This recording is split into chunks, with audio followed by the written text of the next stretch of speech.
Okay, so I want to talk about the channel that me and my boyfriend are creating. We call it Yin and Yang because it's his lifestyle and the choices that I've decided to make. He's not able. He says he's not able to eat the way that I do because he has medical issues and he has to eat so much protein and during the day. He has a set limit that he has to get in because of his liver.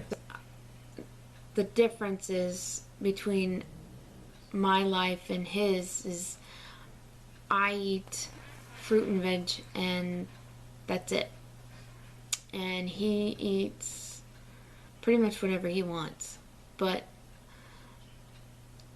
we're going to be talking about the differences between our lives. I'm able to ride my bike and go for a ride, and he's not able to even walk.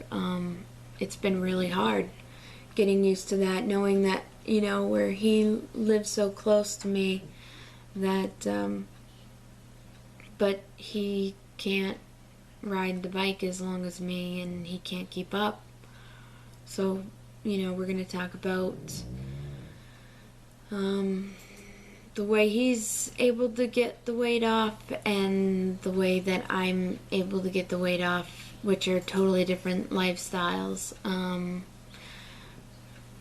I enjoy my food a lot more and I feel better. I actually had digestive issues and I had to kick back the Tums a lot of Tums I had to eat just to be able to digest and not have, imagine you have heartburn and you go to bed at night, how that's going to make you feel. It was horrible, and then you can't sleep through it because you're, throwing up in your mouth. But a lot of times I had trouble with my bowels and not being able to go to the bathroom properly. It just feels so much cleaner now that I've changed to this lifestyle. I probably will end up calling it a diet at one point, but I don't consider it one. I consider a diet to be what is written on the package, that the food that I used to buy or you might buy.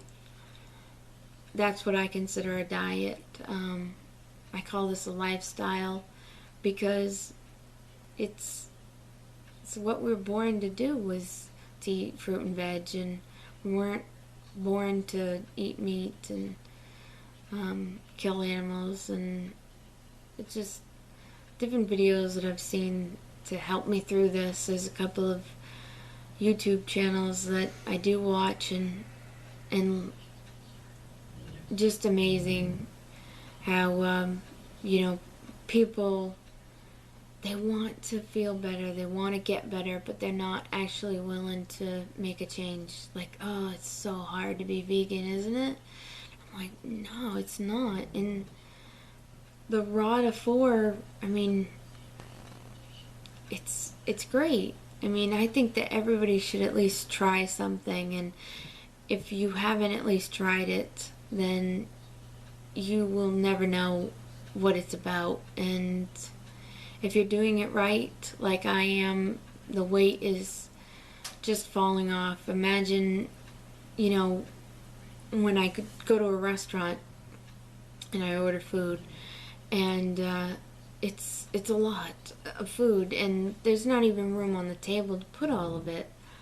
But I get down to the bottom, and it's like, man, how can you eat that? But what makes me feel good, and knowing that it is good for me, is that I go home and I don't have heartburn, and I don't have to worry about taking Tums and Beano and whatever that I was, putting down my throat to get through the meal.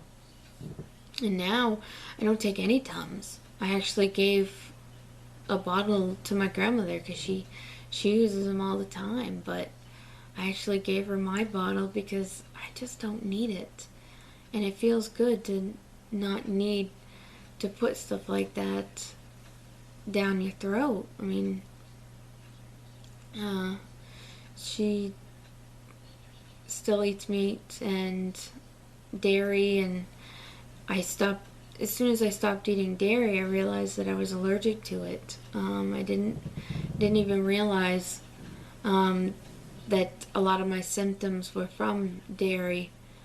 The headaches, the amount of sugar that's in milk. I didn't realize how much they put in there. But there are quite a few videos on how they use scrap meat and make the pink sludge that is used at McDonald's it's a really good video to watch and to see what people are really eating. The amount of MSG in soups even, you just can't believe. And a lot of, like me, I can't read, not very well at reading. I have an even harder time writing. I think I have some sort of version of dyslexic. I mix up words. I put words that I didn't even mean to write. I don't know what it's called, but I constantly struggle with that. For me, it's easier to read and know what it says than to write it, and it just comes out backwards. Please be sure to like and subscribe to our channel. Thank you.